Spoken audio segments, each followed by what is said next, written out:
ஆத்ம வித்யா யோகாவின் ஆன்மீக நறுமணம் ஆக்கம் பெறும் நம் மனம். என்ன மார்த்தாண்டம் ரொம்ப அப்செட் ஆகிருக்கேன்னு சொல்லிட்டு அவர் ஃப்ரெண்டு மிஸ்டர் கூல் கேட்குறாரு. அதான்ப்பா, என்னுடைய 2வது பையன் சரியாக மார்க் வாங்க மாட்டேங்கிறான், நல்ல காஸ்ட்லி ஸ்கூலில் தான் போட்டிருக்கேன், அப்படியே 100க்கு 30 25 இப்படி தான்ப்பா வாங்குறான் அப்படின்னு சொல்லிட்டு புலம்புறாரு.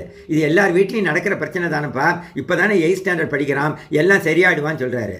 ஆனால் நீ ஈஸியாக சொல்லிட்ட, எனக்கு தானே கஷ்டம் நஷ்டம் எல்லாம் அப்படிங்கிறாரு. இங்கே தான்ப்பா நம்ம எல்லாரும் அறியாமையில் விழுந்துடுறோன்னு கூல் ஆரம்பிக்கிறாரு. நீ வருத்தப்படுற கோபப்படுற, அதனால் அவன் வாங்கின 30% மார்க்கு 60% மாறிடுமா? அது reality. Reality will never change. நம்ம எல்லாத்துக்கும் ரியாக்ட் செய்து நம்ம ஈகோவை திருப்திப்படுத்த நினைக்கிறோம். நம்ம உடம்பு தான்ப்பா இதனால கெடுதுங்கிறாரு. என்னதான்ப்பா சொல்ல வரேங்கிறாரு மார்த்தாண்டம். நீ உன்னால் ஆன பெஸ்ட் முயற்சியை தான் பண்ண முடியும். படிப்பது அவன் கையில் தான் இருக்கு. உன் பையன் நல்லா படிக்கிறதுக்கான எல்லா சூழ்நிலைகளையும் நீ ஏற்படுத்தி கொடு. அதோடு உன் வேலை முடிஞ்சது. அவன் வருத்தப்பட வேண்டிய விஷயத்துக்கு நீ வருத்தப்பட்டு உன் உடம்பை கெடுத்துக்காத. Do your best and facilitate for his ஸ்டடீஸ்ங்கிறாரு. ஆனால் அவன் என் பையனா போயிட்டானே அப்படின்னு சொல்லிட்டு அட்டாச்மெண்ட்டில் சொல்கிறாரு. இருக்கட்டும்பா, அதனால் நீ ஒன்றை டார்ச்சர் பண்ணிக்கிட்டா சரியாயிடுமா? யோசி. நடுவில் வந்த ரோல் தானேப்பா இந்த அப்பா பையன் போன்ற உறவுகள். இறைவன் கொடுத்த உறவு. அவர் உன் பையனை உனக்கு கஸ்டோடியனாக கேர்டேக்கராக தான் கொடுத்துருக்கார். நீ அவருக்கு ஓனராக உன்னை கொடுக்கல. நீ ஓனராக ஆக்ட் பண்ணாத. ஏன்னா ஒரு காலத்தில் நம்ம எல்லாருமே நிரந்தரம் இல்லாமல் இந்த வாழ்க்கையை 100 வருஷமோ 80 வருஷமோ வாழ்ந்து விட்டு மறைந்து விட போகிறோம். அதனால் உன் ஃபேமிலியை ஒரு டிவைன் அசைன்மெண்ட்டாக எடுத்துக்கோ.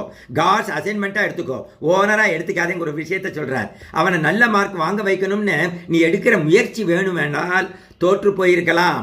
ஆனால் நீ முயற்சி எடுத்துக்கொண்டே இருப்பதில் தோற்கக்கூடாது. நீ மாறிவிடு. அமைதியாக அவனுக்கு ஊக்கப்படுத்தும் விஷயங்களை மட்டும் செய்து கொண்டே இரு. சப்போஸ் மாறலேனா அப்படின்னு மார்த்தாண்டம் கேட்குறாரு. நீ மாறிவிடு. அவன் வாழ்க்கை உன் கையில் இருப்பதாக நினைக்காதே. அவனவன் வாழ்க்கை அவனவன் கையில். இப்போ புரிஞ்சுக்கிட்டேன்ப்பா. நான் என்னுடைய பெஸ்ட்டை பண்ணணும், ரியாக்ட் பண்ணாமல் பண்ணணும். ஃபேமிலிங்கிறது டிவைன் அசைன்மெண்ட்டு. நான் கஸ்டோடியனாக கேர்டேக்கராக இருக்கணும் அப்படி தான் நினைக்கிறேன். Yes, not okay. அப்படி நீ பெஸ்ட்டை பண்ணி மாறலேனா அதுவும் okay.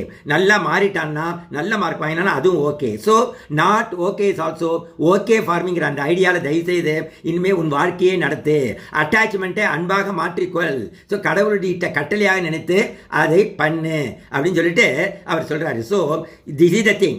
You better change your self. Never try to change others. Do your best for your family development. Accept the situations as they are. Be cautious that you don't get heart attack because of others' irresponsible way of life.